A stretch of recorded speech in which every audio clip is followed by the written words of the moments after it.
Selamat datang di video Ramsey Explain. Pada episode kali ini akan ada satu makanan Nusantara khas dari Jawa Timur yang akan gua bawakan atau jelaskan. Nama makanannya adalah Ote-ote porong. Ote-ote porong. Kenapa bisa disebut dengan nama ote-ote porong? Akan saya jelaskan. Dimulai dengan cerita dari sebuah keluarga dari ibu kota Fuzhou yang ada di Tiongkok mengalami keadaan krisis ekonomi atau kesulitan ekonomi, dan mereka memutuskan untuk pindah ke Indonesia sebagai tempat mata pencaharian yang baru.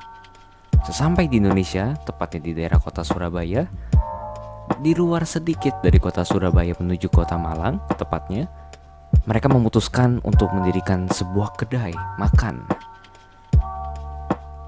Ya, kedai makan tersebut menyediakan makanan khas dari Tiongkok, dimulai dengan cemilan bakwan khas Tiongkok yang orang Jawa Timur dahulu sering sebut dengan nama ote-ote.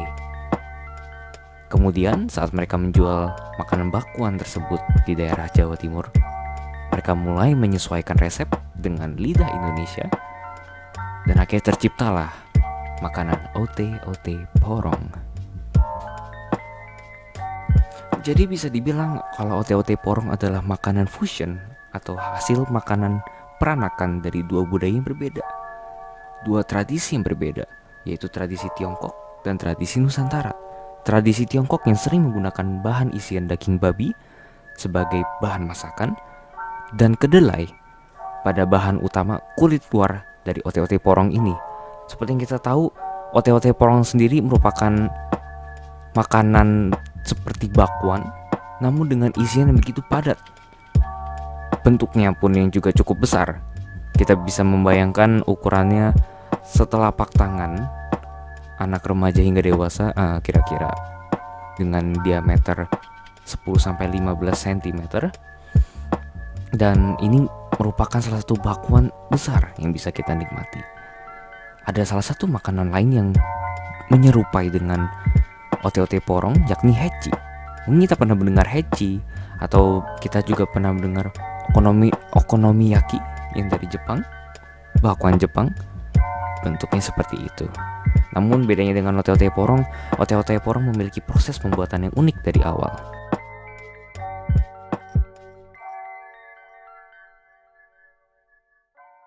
Sekarang gue bakal jelasin gimana sih cara buat ote-ote porong dan apa aja isinya dari ote-ote porong ini.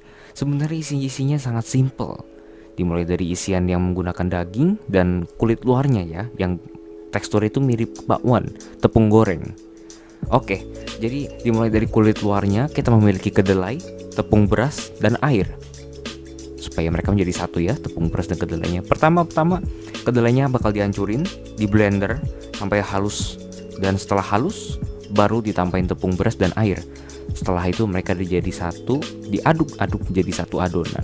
Adonan itu sebaiknya disimpan setelah dibuat ya. Jadi adonan itu bakal dipakai nanti saat sudah ingin menggoreng ote-ote porong ini sendiri. Sedangkan isiannya kita memiliki bawang putih, kita punya daun bawang, bawang merah, saus tiram, dan pilihan daging. Jadi pilihan daging ini bisa ada 3 macam untuk isian ote-ote porong, dimulai dari daging ayam, babi, dan bahkan udang. Sungguh bervariasi. Jadi setelah kita memilih daging, ada pula minyak wijen untuk isiannya, dan ada rumput laut. Ini yang paling penting, rumput laut. Karena rumput laut yang kita pakai ini sebaiknya kering dan sudah berwarna cukup menghitam. Kenapa menghitam? Ini akan menjadi pewarna alami isiannya. Warna isiannya memang bakal menghitam sedikit kecoklatan karena dari saus tiram, tapi warna hitam dari rumput laut inilah yang menjadi pewarna utamanya dari isiannya. Nah, dampaknya setelah kita menggunakan rumput laut kering ini apa sih? Selain memberi warna hitam, sebenarnya ada tekstur tambahan juga kalau misalnya kita makan sayuran yang segar, dan kalau kita gigit memberikan tekstur garing ya, bukan garing yang seperti gorengan, tapi garingnya sayuran.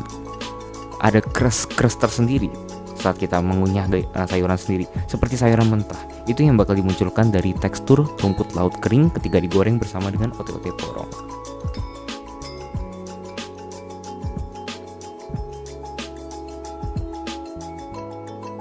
Berikutnya, gua bakal ngejelasin tentang bumbu dan rempah yang ada pada ote-ote porong. Jadi apa aja yang termasuk bumbu dan apa aja yang termasuk rempah. Sebenarnya yang termasuk bumbu di ote-ote porong itu ada bawang putih, ada bawang merah, dan daun bawang. Itu semua adalah bumbu yang terdapat pada ote-ote porong. Sedangkan rempah yang terdapat pada ote-ote porong itu kita punya lada atau merica. Selain itu kita punya wijen. Dan dua hal ini sih sebenarnya yang menjadi rempah satu-satunya ya yang ada di ote-ote porong. Oke, jadi karakteristik apa yang kita punya dari bawang sama wijen sama lada? Karakteristiknya yang pertama dari bumbu dulu ya. Untuk bumbu berarti kita memiliki kumpulan bawang.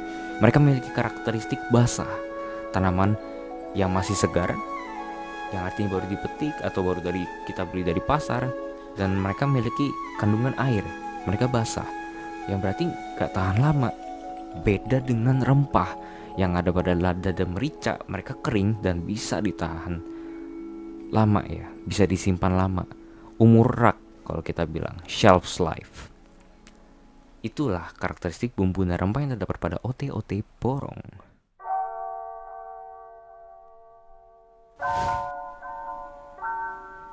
Untuk sejarah masuknya rempah dan bumbu seperti lada, merica, dan wijen di wilayah Jawa Timur berawal dari para pedagang Tiongkok dan India yang berkeliling Asia Tenggara untuk berdagang.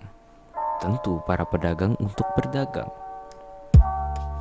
Baiklah, sebagai bagian akhir dari penutup video ini, saya ingin memberikan sebuah pesan kecil bagi kita semua yang sudah menonton video ini, dan baik saya sendiri juga. Saya ingin mengingatkan untuk kita supaya tetap terus melestarikan masakan Nusantara dan terus mengembangkan masakan Nusantara sampai semua masakan Nusantara bisa dikenal sampai luar negeri. Sekian dan terima kasih. Ramsey Explain episode 1 selesai.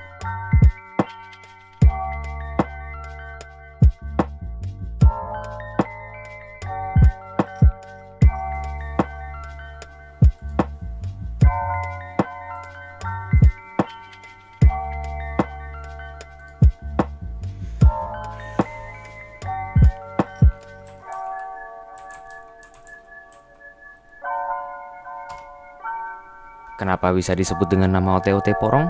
Akan saya jelaskan. Ote-ote porong pertama kali dibawa oleh keluarga dari daerah China.